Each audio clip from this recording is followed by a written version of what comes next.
Umechoka kulipia vifurushi vya gharama kubwa ilhali hutazami mechi zote? Acha kupoteza pesa zako.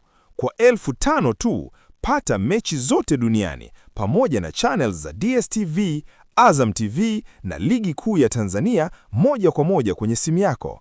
Mahali popote, muda wowote, bila stress. 5,000 ina sawa na mwezi mmoja. 10,000 ina sawa na miezi miwili. Wasiliana nasi WhatsApp kwa 0659 387 069. Rudia 0659 387 069. Soka ni kwetu, burudika kiganjani kama boss. Bwana ni Philosophy Faisal Salum Feitoto leo katika dimba linalowaka moto dhidi ya Dar es Salaam Young Africans. Leo naambiwa mtoto haagizwi dukani. Mtoto haagizwi dukani. Ni mechi ya kibabe kweli, mechi ya uzani wa hali ya juu, mechi ya wanaume 11 lakini 22 kwa ujumla katika uwanja wa Benjamin Mkapa, Dar es Salaam, ifikapo majira ya saa 2:30 za usiku. Faisal kuelekea katika mechi hiyo amezungumza nini? Tusikilizie hapa.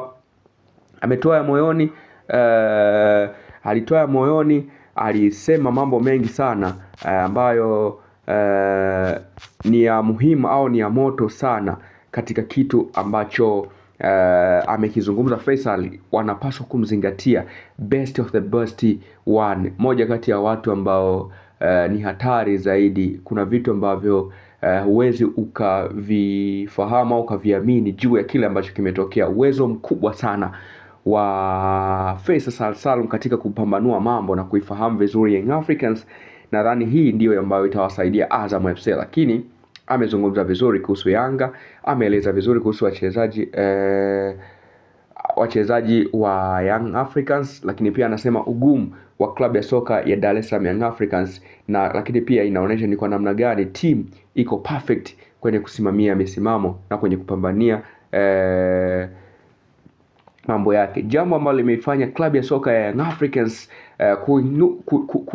kujisi proud sana. Lakini nadhani maneno ambayo ameyazungumza Faisal Salum Feitoto ni mtego juu ya klabu ya soka ya Young Africans, kwa sababu hata msemaji wao Hashim Ibwe alizungumza hivyo, alisema kwamba hatuna timu ya kucheza na Young Africans, Yanga ni wakubwa. Na hata Ibenge mwenyewe amezungumza hivyo kwamba hatuna timu ya kucheza na Young Africans kwa sababu wao ndio watawala wa ligi. Na kuna mmoja pia amezungumza, huyu ni Faisal Salum Feitoto. Anasemaje? Faisal anasema kwamba wanachokitaka ni alama 3, lakini hofu yao kubwa ni kwa timu wanaocheza nayo, kwa sababu ipo kwenye mwendelezo wa ushindi na sare, na mara mwisho kudraw ilikuwa ni mechi dhidi ya Simba na Mbeya City, ndio mechi zao 2 ambazo wamesale, lakini pia mechi zote wameshinda. Kwa hiyo ni timu ambayo inaweza kupata inajua namna ya kupata matokeo kwenye mazingira magumu, ni timu ambayo inaweza kupata matokeo kwenye mazingira rahisi. Kwa mantiki hiyo inaonyesha ni kwa namna gani timu imesimama vyema na inajua